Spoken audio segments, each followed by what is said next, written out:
Well, welcome to the podcast. I've got a really great guest for you today. Dr. Jann Freed is an expert on leadership. We talked about some really great topics, including how to lead with a legacy. So how to lead in a way that leaves a good legacy behind. We talked about how leaders create safety and allow people to voice their opinion and really grow within organizations. And we talked about how to be a good leader without letting your ego get in the way. This is a great podcast. I'm so glad you joined today. Let's get started.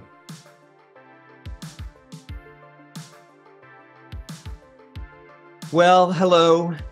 Good morning, good afternoon, good evening, wherever you happen to be listening to this podcast. Welcome to the Mission Driven You podcast. So today I've got a really great guest. Her name is Dr. Jann Freed, and she's a successful leadership consultant. She's an accomplished author. We're going to talk about her latest book, which is Leading with Wisdom: Sage Advice from 100 Experts. And what she did was she went out and interviewed some of the most prominent leadership gurus. You're going to recognize a lot of these names. And she shares key insights on the importance of keeping your ego in check if you want to be a powerful leader. So I'm really excited to look into what she's gained and to gain from her wisdom. This is the wisdom that she's gained from some of the most important leaders in our time. So if you are ready to learn from a great leadership expert, then let's get started. Welcome, Dr. Freed. Thank you so much. I'm honored to be here. This is great.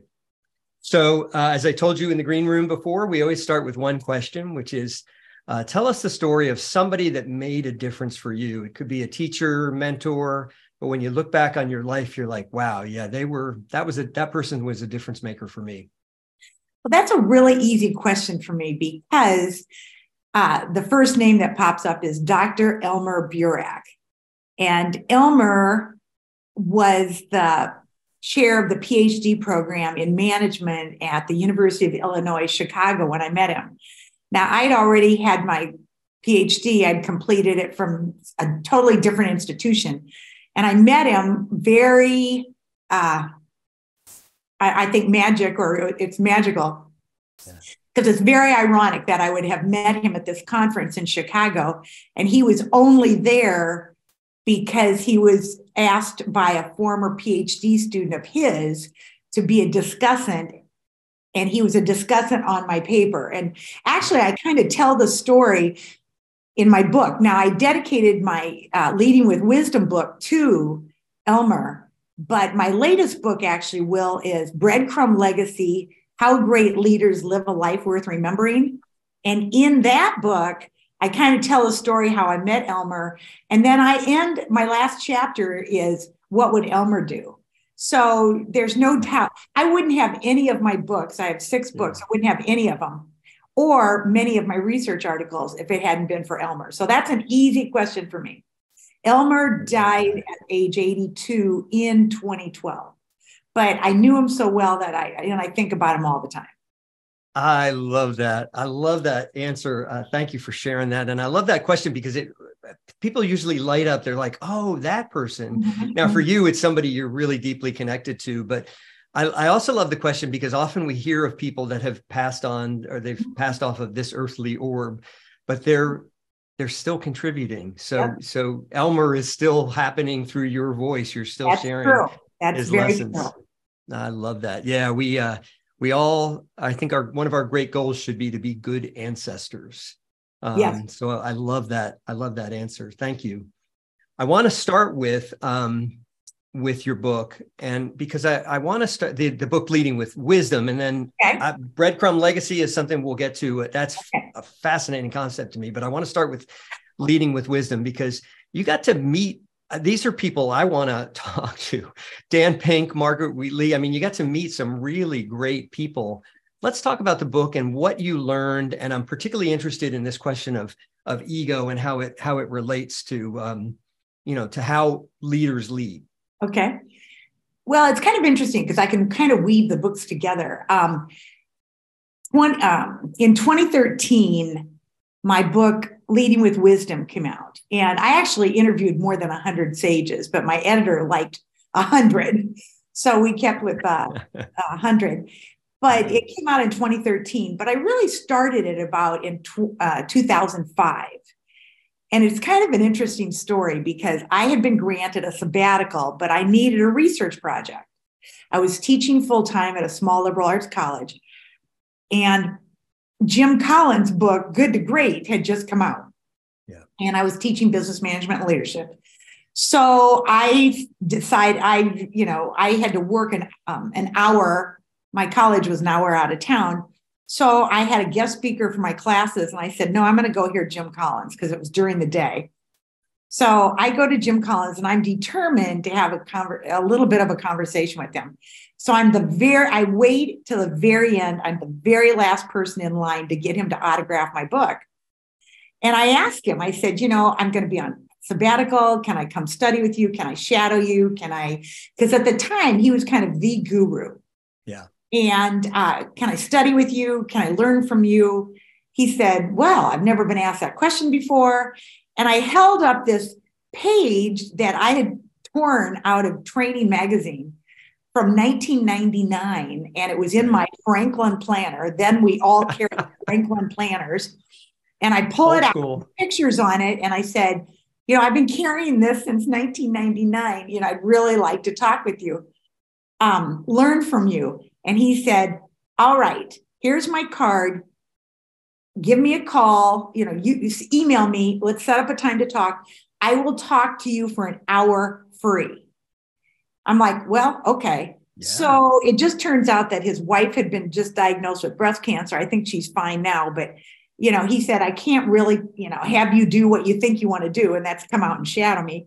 But he said, let's talk by phone. So we did. And I was actually kind of the director of a speakers program at the college. And so I had looked into what would it cost to get Jim Collins to come to campus. And at that time, he was charging $5,000 for an hour of coaching, or $45,000 for a half day, a presentation and then maybe a workshop. Well, we couldn't afford any of that. But so he said, I'll talk to you free. Okay, okay, I'll take you up on. And after, he just asked me a lot of questions. And he said, well, you love leadership. You love to interview people. And he said, everybody's got their twist and take on it. 5 principles, 7 rules, 15 commitments. He said, why don't you be the one tying it all together? So then I started approaching all these people, mostly over email, some in person if I had the chance. I would connect with people on professional conferences or if I was going to be in their area. And then I analyzed the data, and every chapter in that book became a theme. One chapter in that book is Leaders Don't Let Ego Win. And that also is a chapter, a totally revised chapter in Breadcrumb Legacy. And then another chapter that resonated the most with people actually was Leaders Live Their Legacy. And so then I did a deep dive into legacy, and then that became Breadcrumb Legacy. So I can talk a little bit about ego if you want me to do that. Yeah, I would. Before you do, though, let me just, if for people listening, because I think there's a great lesson here, which is that oftentimes leaders are more approachable than we realize. Here's a story where it was an hour, but an hour with Jim Collins. How amazing is that? And I have found in my own experience that it's often easier it's not easier, but it's often some leaders are more accessible than we realize. And so there is great value in reaching out to folks when you feel that impulse. I would just wanted to kind of put that in as a mini commercial for my folks. Yeah, and I think that's very true. And what I would say is I call Breadcrumb Legacy my COVID book because I do speaking, workshops, coaching, and that kind of dried up during COVID. Right. So even though I had started this book before COVID, I really focused on it during COVID. And I was able to get some high-powered leaders because they were stuck at home too. So it was, they're kind of like, sure, yeah, I'm home. We can interview, using Zoom. So that was good. Well, here's what I would say about ego. If I had to say one thing that causes most leaders to go bad, and it would be the ego. In fact, I have a workshop called Why Good Leaders Go Bad. And it's typically about the ego. And when I ask people in workshops, how many of you have worked for a bad leader, and the hands just shoot up? I also say, I don't think most people wake up in the morning and say, today I'm going to be a bad leader. Right. But if you're not really aware of how the ego tries to protect you and how the ego manifests itself in negative ways, then you can't control it. So the negative ways are things such as micromanaging, over controlling, defensiveness, jealousy, greed. I think we've seen some very current examples of young leaders letting their ego just take over. And one would be Elizabeth Holmes with Theranos. Yes. Another would be Adam Newman with WeWork. Yeah. Another would be Sam Bankman-Fried. Bankman-Fried with crypto. Yeah, it's just absolutely. Egos running wild and out of control and greed. Anyway, those are all kinds of behaviors that can create a very toxic environment for everyone else. Yeah. Yeah. And you left Martin Shkreli off of that list as well. Okay. And sure. What's interesting is all four of those people were on the cover of Forbes 400. Sure. And another one, he actually, I think, got fired. The founder of Uber, was creating such a Travis Kalanick. Yes. Yep. Yes. Mm-hmm. So there are all these current examples of people just letting their ego run wild and lots of suffering. People suffered because of it. Yeah. Do you think, and I'd love for you to put on your analyst hat here or your professor hat. Do you think part of that is that we think when we get into leadership positions, we think that's how we're supposed to act. We think we're supposed to be the ones in control, the ones in charge. Or is it that high ego people tend to move into big influential positions? I mean, it's probably not an either or, but I'm curious what you think. Why does that happen? What is it that creates these ego-driven leaders? Yeah. Well, that's an excellent question. I think power has something to do with it, for sure. But I think really that for a long time, we've had this model of command and control, and that you're a leader and you tell people what to do. And in many times it is more efficient if you just tell people what to do, but it's not effective. It goes against everything about servant leadership. Right.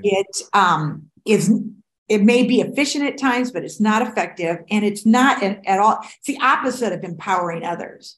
Right. So what I think is really a big silver lining of COVID is workers now, employees rather, are in the driver's seat. And they're saying, we want a different environment. COVID gave people time to pause, reboot, reset, and really think about, am I doing the kind of work I want to do, where I want to do it, with the people with whom I want to work? And so therefore, aspects of servant leadership, compassion, understanding, empathy, have really risen to be more front and center. And leaders are going to have to change, because that's why the great resignation, people are saying, I don't want to be here anymore. I don't want to work for that person anymore. A good friend of mine, his boss just resigned. And I think there was some pressure to resign. And he was a terrible boss in everything that I heard. So, again, I think employees are in the driver's seat and leaders have to change. Yeah, absolutely. I couldn't agree with you more. As somebody who works with organizations on culture, COVID was probably the single biggest game changer since, I don't know, World War II, maybe. It's big. It's really big. What did you learn as you were talking to all these great leaders? What did you learn about maybe the way they keep ego in check? Or are there some practices? Are there some sort of takeaways, some lessons people could say, oh, okay, here's what I do to lead well without being an ego-driven, crazy person? Sure. Well, I mentioned when we first met that I wrote 2 books on continuous improvement, and several articles. And when you have continuous improvement in your bloodstream, is what I used to say to the students, then people know that you're open to feedback. You can't believe in getting better if you don't want some advice and feedback. Right. And so again, it kind of goes back to your culture piece. Leaders have to create an environment where people feel like there's no retribution, like they really can tell you. And I would know, because I would say to students, this could be a whole nother podcast, but I have feedback mechanisms when I'm teaching, and I would do them about every 3 weeks, not just at the end, because those are for the college, but mine are to help me make that a better class while the students are still in it. And so I have different kind of feedback mechanisms. And I would say to the students, you can say this is a terrible course, but tell me how to make it better. Right. Can't just, I said, I'm looking for solutions. And again, I'm also trying to train them how to give appropriate feedback and how to come with solutions. So I'm really trying to model what I want them to do when they get out of college. And I knew that I was getting through when students would start sending me kind of an aspect of my feedback tool via email. Dr. Freed, I think you might want to know this. If you did this, if you did that. And I knew that I was getting through to them then, so I think that's one thing. Leaders need to, not be defensive, but be seeking advice on how to make things better. So I think that's one thing. Yeah. You and I both know leadership is a journey. You're never there. You never arrive. The world changes. But I think what doesn't change is, I say leadership is not a title and it's not a position. It's a relationship. That does not change. So what leaders have to work on is how to get better at relationships, and all relationships, families and friends included, are going to encounter some conflict or disagreement, or, how do you work through that? What are your communication skills to do that? And so those are the things that I think leaders really need to work on.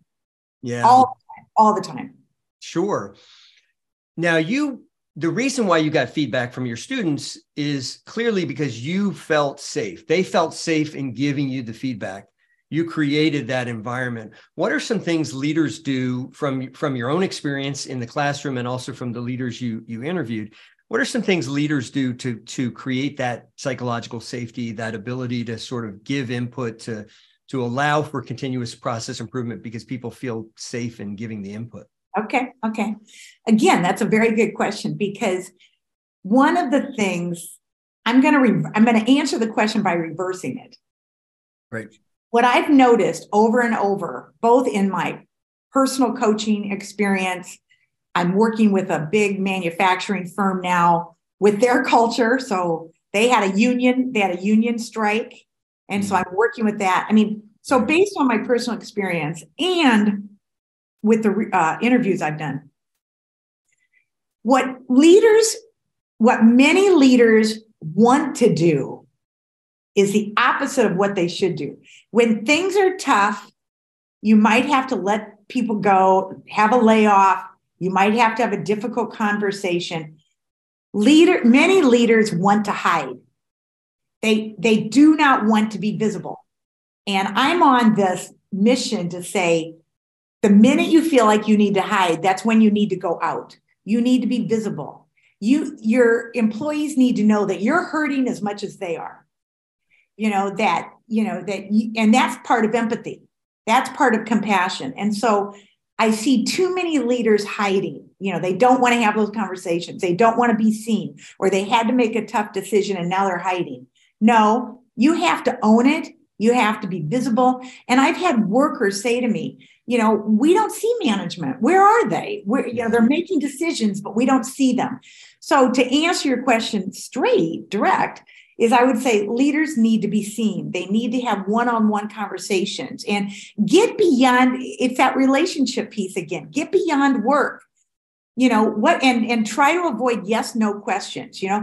Don't say, how was the weekend? Say, what was the most interesting thing that happened this weekend? Right. What was the most fun thing that you did? Try to really, develop a relationship so that you can have a conversation. And the leaders that I talked to, I talked to Parker Palmer, Marshall Goldsmith, Bill George, the author of True North and former CEO. All these people are just very good at relationships, and you can just tell it when I'm interviewing them. I love that. Do you think, and this is kind of a theoretical question, but I'm curious if you either have research on it or just in your experience, do leaders think they need to be, they need to hide themselves, they need to avoid, is it because that's true? Because like, what if shareholders don't want a leader that looks vulnerable, et cetera, et cetera? Or is it because more of a cultural narrative? And I'm not even sure how to ask that question, but I think you get what I'm asking. I would say fear. Yeah. Fear. Yeah. You know, the buck stops here. You have to have courage. It is not easy being a leader. And I often say, I love to write about it, talk about it, read about it, teach it, but it's really hard to do. But I do it. And it's interesting how, you know, I get involved in community activities and different projects. And sometimes I just don't want to be the leader. I just want to sit back and let somebody else do it. But then it gets frustrating when nothing's getting done, you know. So it's hard to do. It's hard to be a leader. It's hard to be accountable. But we'd rather demonstrate courage than be a coward. Yeah, I love that. I love that. So we've been talking kind of in the abstract about leadership. I want to get a little more brass tacks and learn from you. Like, what are some takeaways or some lessons you learned about leading teams and leading people? Like, you know, not just leadership sort of writ large, but actually leading people through transitions, through, you know, into new places. No organization that is growing can avoid leading people in new ways. Like, what are some lessons there? I think the key is asking questions. Yeah. So if the leader can remember to ask appropriate questions, whether they're personal or professional, personal meaning, you know, how was your weekend? Tell me what was the most interesting thing you did over the weekend. I think asking questions is a way to empower and involve others. It's a way to tap into their wisdom. It's a way for often, one leader I've interviewed several times is Howard Behar, and he's a former president of Starbucks International. And he's really a guru on servant leadership. He's been beating that drum for a long time. And one of his quotes is, "The person sweeping the floor should be able to pick the broom." Howard Behar. And what he's really saying there is people closest to the job know best how to do it. So if there's an issue or a problem, they probably know how to solve it. Just like my students know how to make the class better for them. And I'd rather have them tell me than tell everybody else, you know? So, you know, I think asking questions, I've read a couple books, and one book in particular is called, I think it's called A Beautiful Question. And it's by Warren Berger. Warren Berger. Yeah. And that's his theme, you know, ask the right questions and you'll get the answers, and people feel involved, they feel empowered, and they probably have the answers that you need to know. So I think it's important for leaders. I often say that one of the most important questions leaders can ask is, how can I support you? Because you don't know what the answer will be. And leaders should clear obstacles, not be the obstacle. Right. Yeah. So I think asking questions.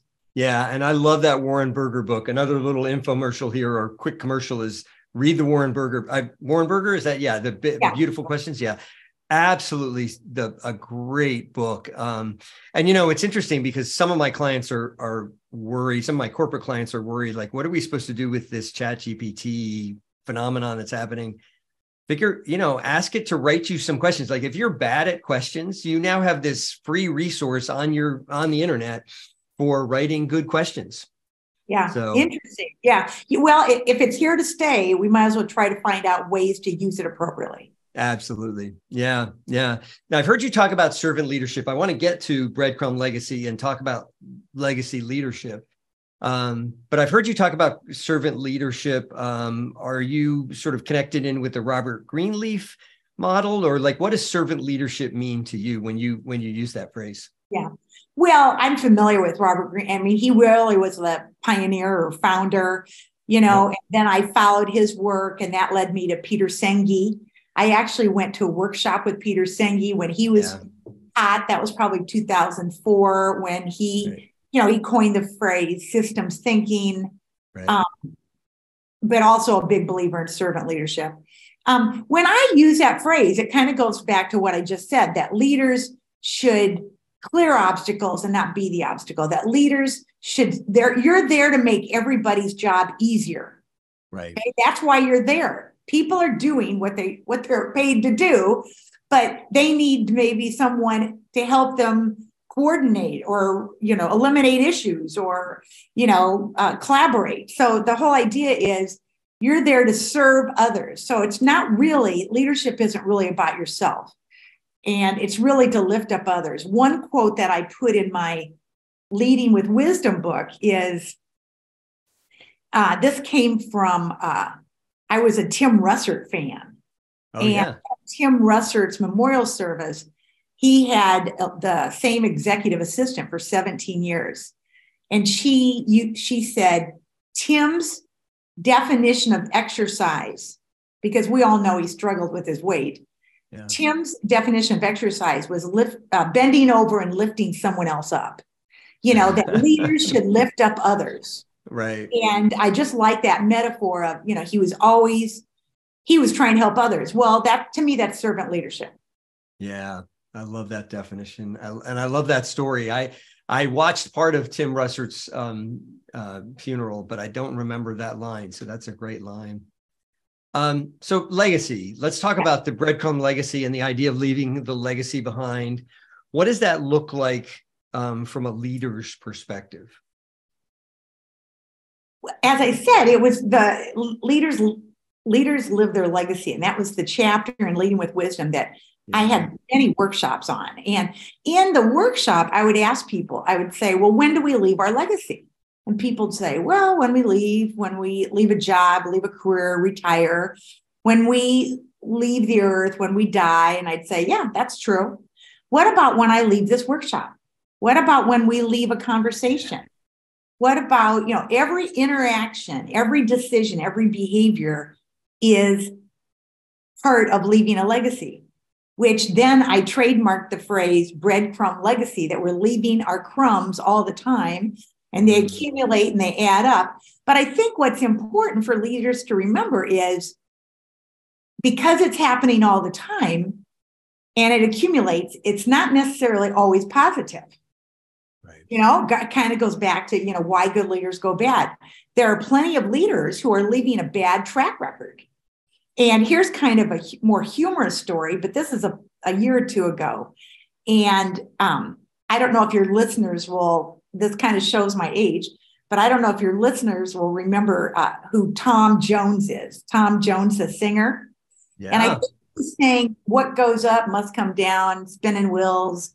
I don't know. He had a lot of hits in the probably late 70s, early 80s. I don't know.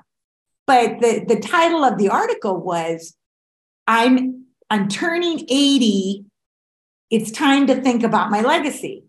And so as I'm reading this article, I'm thinking, well, and then in the article, he says, I guess I already have one. Well, I wonder if it's too late to change my legacy. Well, one of the things that I say is, yeah, he has one, but he certainly hadn't been thinking about it. I mean, with breadcrumb legacy, my premise is if we think about it, then we can be more intentional and we can live our life in a way that we want to live, live in a way that we want to be remembered. And in a workshop not too long ago, I was talking about this concept. And one of the leaders said, well, don't you find that self-centered that you're thinking about your legacy all the time? You're thinking about your legacy on a daily impact or daily basis. And I said, well, let's remove the word legacy. Let's talk about impact. What kind of impact are you having on people? Do you think that's self-centered to be thinking about the difference that you're making on a daily basis? Right. Because if you're not thinking about it, you could be really creating a toxic environment. You could be making, really a bad impact for others and not even know it if you're not thinking about it. So that's where I'm coming from, Will. Yeah, no, I really appreciate that.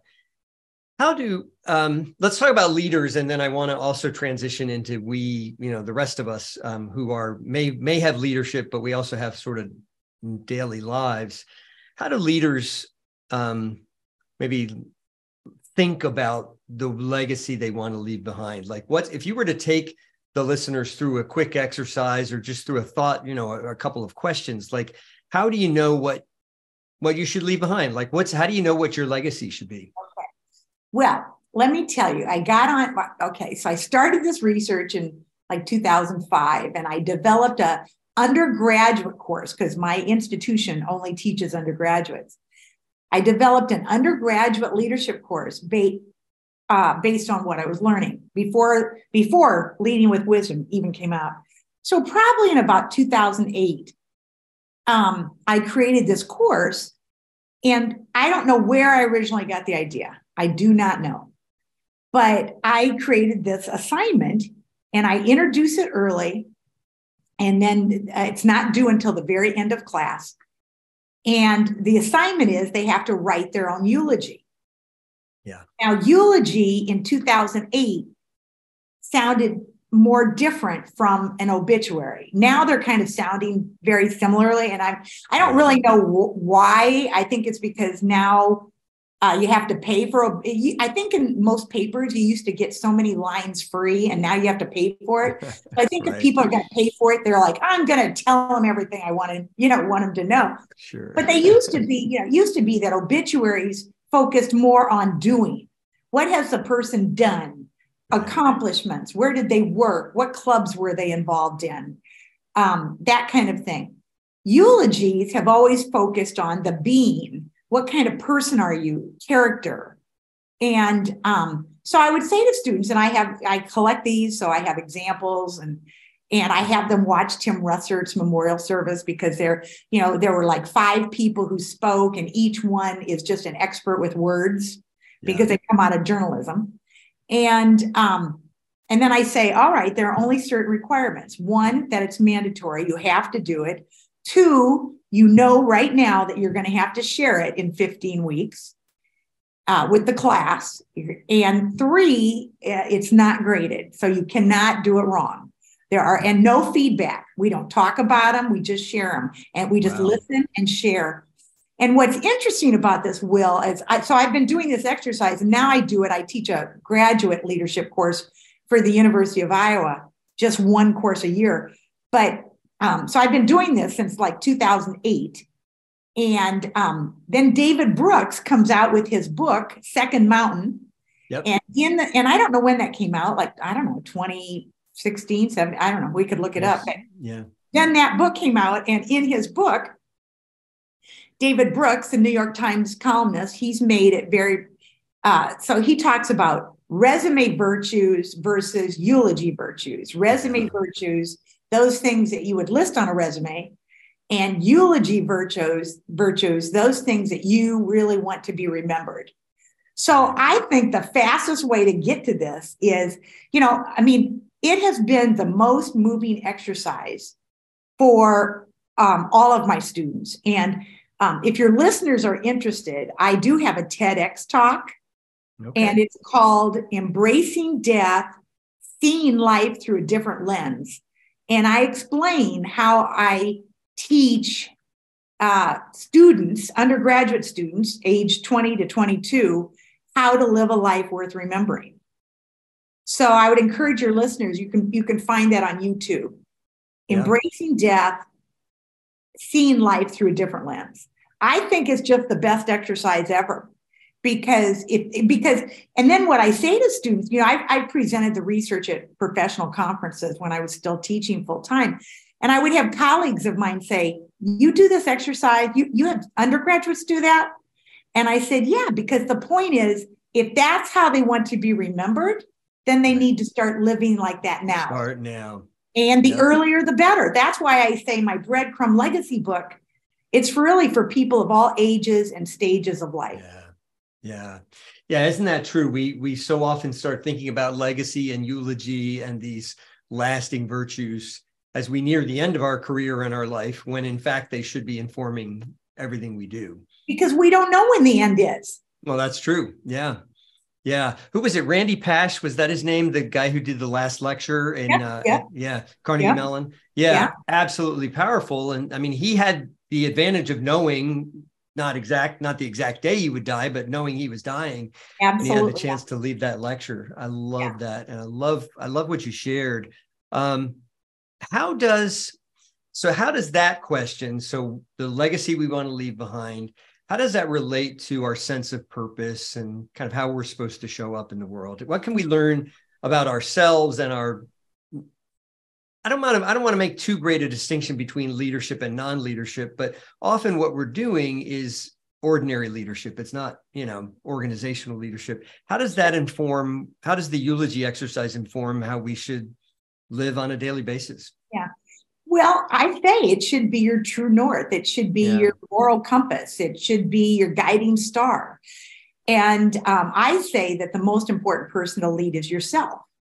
Yeah. So that's why all of these concepts, really, it starts with self. And I would say that I also I don't think I have this in any book. I do talk about purpose a lot, purpose and meaning, but I also sometimes use the metaphor of, we need to have our values invisibly tattooed on our forehead. I mean, we have to really know what we stand for. And then your values drive your behaviors. Yeah. So if something's really important to you, that value will prevent you from getting off track or if you have gotten off track, that value will help you apologize or ask for forgiveness or try to make amends if you have a strong value that, so I think, it all works together. It's kind of like the body. It's a system. You don't just have a heart or hands, it all works together. So I think, the values and purpose and mission in life, it all works together. Yeah, I love that. What if you were to sort of give people some directions to take? So we'll put up a link to your TEDx talk, by the way. So I really appreciate that resource. But what are some other things in addition to all the books by Dr. Jann Freed you should be reading? And we'll put up links to Breadcrumb Legacy and Leading with Wisdom in the show notes. What are some other people, either individuals, voices that people could be tuning into? Because this question of purpose, there's a lot of just junk out there. Yeah. But I'm curious, like where do you send people to? What's your syllabi? What's your reading list? That's really good. That's really good. I like it. Well, it's funny because my friends, I just don't read a lot of novels. Yeah. I read a lot. I'm constantly I subscribe to a lot of great newsletters. I read, newspapers. I read books, but I just don't read novels. Right. Now and then I do, but most of the time I don't because I'm reading all this other stuff. Okay. And I find it fascinating. So I would say for purpose, my favorite is Richard Leider, Leider. And he's known as the purpose guy. Now, there are a lot of people out there, but he's been at this for probably 40 years. And he's written several books. One is The Power of Purpose, Repacking Your Bags. Yep. My favorite of his is Claiming Your Place at the Fire, because I don't know if he still does this, but for years, he would take CEOs and senior leadership teams to vision quests in Africa, in a country in Africa, I think Kenya. So for purpose, I would say Richard Leider is like my favorite.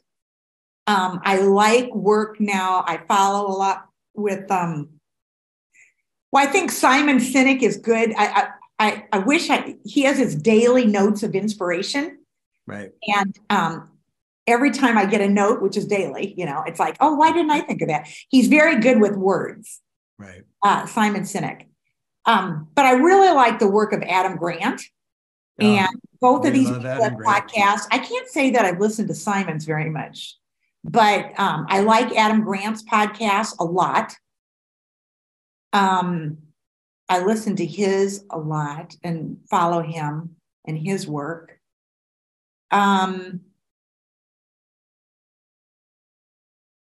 Because, with each, like when I think about the chapters in my book, Yeah. Leading with Wisdom, I've got people that I like on all of those topics. When you're doing ego work, then you really need to kind of follow or read like some psychotherapists. One that I like is David Richo, Richo. And he's written a lot about the dark side of the ego, the shadow side. I like him a lot. And I would also mention I have a virtual TEDx talk on YouTube called Becoming a Nobody. And that's all about ego. Okay. That's all about ego. So that's Becoming a Nobody. If you could include that too, Will, that would be good. Let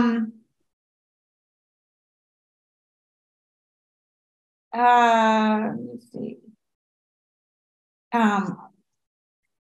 I do have favorites. Yeah. Marshall Goldsmith just wrote a book called The Earned Life, which is a lot of legacy work. Yes. Yeah. I'm familiar with that book. Great book. Two women leadership gurus that I like are Margaret Wheatley and Sally Helgeson. So those are two women that I follow. And then I think, in my Breadcrumb Legacy book, I talk a lot about curiosity and creativity.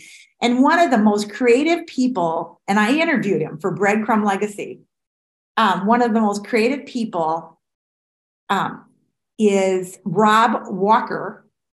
And his book is called The Art of Noticing.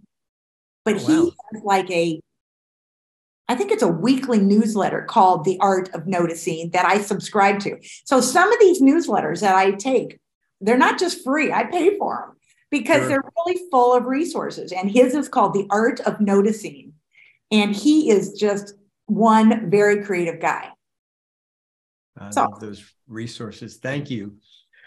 So we're nearing the end, but I want to kind of pose a really big picture question. So, sometimes I get the privilege of interviewing people like you that have a really big view of a particular question. So in your case, it's, what does it look like to lead toward a legacy?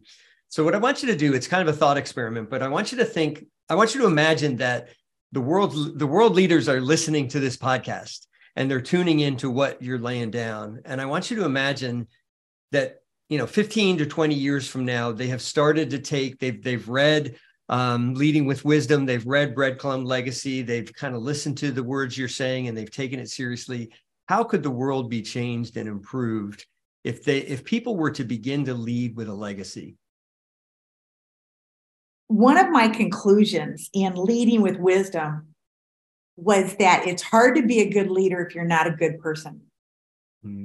So I think I would say that if they read both of these books and they're trying to follow these principles, that the world would be better because we would have more humanistic leaders.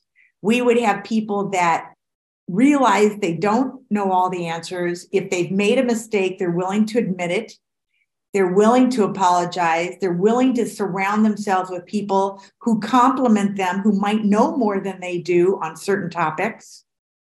They lead with compassion and empathy, and that they understand grief and dying, and that because they have healthy coping mechanisms, they can help people. Because that's one thing we didn't have time to talk about, Will, but both of my books I address grief, loss, dying, because industries are dying, companies are disappearing, people are losing jobs.